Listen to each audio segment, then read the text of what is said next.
6 fevral Türkiye İçki İşler Ministri Sulayman Soylu, Prezident məsləhətçilerinden Ahmet Selim Köroğlu, Ayxan Oğan ve Zeytinburnu rayon başlığı, Zeytinburnu rayonluq Xavfsizlik İdarəsi başlığı qatarlıq rəhbərlərdən təşkillənən rəhbərlik heyəti, Xalqara Şərqi Türkistan Təşkilatlar Birliği Rəisi Hidayətullah Oğuzxanın uyida ziyarəti oldu. Rəhbərlərini Xalqara Şərqi Türkistan Təşkilatlar Birliği Rəisi Hidayətullah Oğuzxan, Stuqbuğraxan İlim və Mədəniyyət Vəqfi Rəisi Dr. Abduxaliq Uyğur, Şərqi Türkistan Ticarətçilər Cəmiyyəti vəkili Adil Muhammed qatarlıqlar kütüb aldı.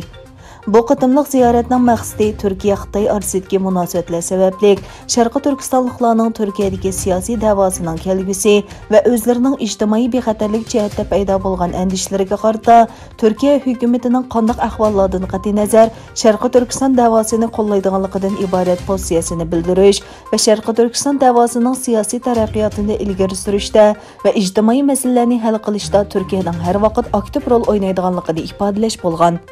İçki İşlər Ministerliğinin bu qıtımlıq ziyarəti içki cəhətdən Türkiyədəki Xalqara Şərqi Türkistan Təşkilatlar Birliğinin Türkiyə dövləti bilan bolğan diplomatiya münasibəti və innovatını texmo küçəytkənlik və Şərqi Türkistan xalqını xatircəm qilish hesablansa, tashqi cəhətdən Türkiyə hökumətinin Şərqi Türkistan davasidagi pozisiyasini yana bir qıtım ifadələş bo'lib hesablandı.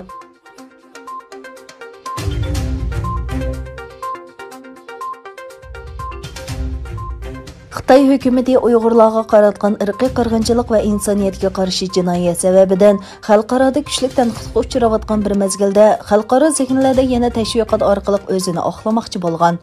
Xinhua to'rining xabariga qaraganda, Xitoyning Janvada turishliq doimiy umiki va Uyg'ur avtonom rayonlik hukumat 3 fevral kuni birlikda atalmish Xinjiang yaxshi joy temasida sinliq yig'in o'tkazib, Uyg'urlarning xushal qo'ram yashayotganligini, ularning huquqlarining to'liq kapolatga ega ekanligini ilgari surgan. Xitoyning Janvada turishliq doimiy vakili Chen Shu bo'lsa, ba'zi davlatlar va ba'zi kuchlar Xinjiangdagi yaxshi vaziyatni ko'rishni xohlamaydi hamda paketni qasddan burmilab Xitoyni haqoratlaydi va yolg'on so'zlaydi degan. Yuqorqi bu tashviqot yig'iniga Laos, Kuba, Shimoliy Koreya, Rossiya, Pokiston, Eron, Eritreya qatorliq diktatorlik bilan donqi chiqqan Osiyo, Afrikadagi bir qism davlatlarning vakillari anglagan. Bu yig'in Amerika hukumati Xitoyning Sharqi Turkistonda yurgizayotgan zulmlarni irqiy qirg'inchilik va insoniyatga qarshi jinoyat deb baholagan bir paytda ichilgan.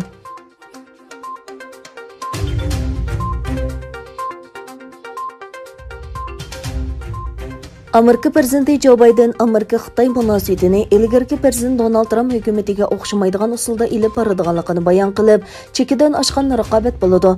Biz ular bilganda qilmaymiz dedi. Amerika prezidenti Joe Biden CBS televiziya kanalining ziyoratini qabul qilganda, ularning Beijing hukumati bilan to'qinishmaydigan munosabat o'rnatishni maqsad qiladiganligini, ammo texmo raqobat kuchiga ega bo'ladiganligini ta'kidladi. Biden o'zining Xitoy prezidenti Xi Jinpingni har ikkisining muavin prezidentlik davridan boshlab taniydiganligini tilga olib, u intayin aqlliq, intayin kuchlik, ammo badanida kichik bir parcha demokratik so'ngak yo'q deb baho berdi. Amerika prezidenti Biden 4 fevral Tashqi ishlar ministrligida qilgan tashqi siyosat nutqida Xitoyni Amerikaning dunyodagi eng muhim raqibi deb tasvirlagan edi.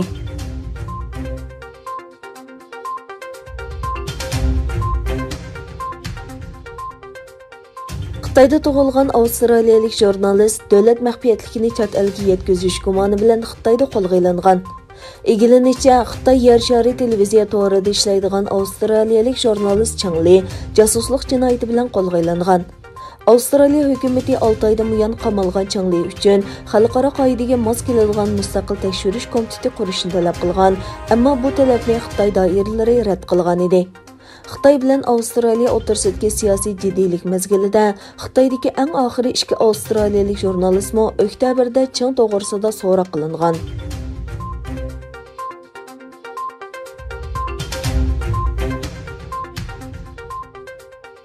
Yevropa İttifaqının tashqi ishlar va bexatarlik siyosatining yuqori darajalik vakili Borrell, Rossiyaning Yevropa İttifaqi bilan bo'lgan ijobiy suhbatdan foydalanishni xohlamaydiganligini va buningdan xulosa chiqarishi kerakligini va jazoning buning ichida ekanligini o'tirg'a qo'ydi. Borrell 4 fevraldan 6 fevralgacha o'zining Moskva ziyorati haqida yozgan blogida o'zining andisha qiladigan Yevropa-Rossiya munosabatini muzokara qilganligini, Aleksey Navalniy va uning qo'llovchilari qo'lga olingan namoyishdan keyin munosabatning yomonlashganligini bayon qildi.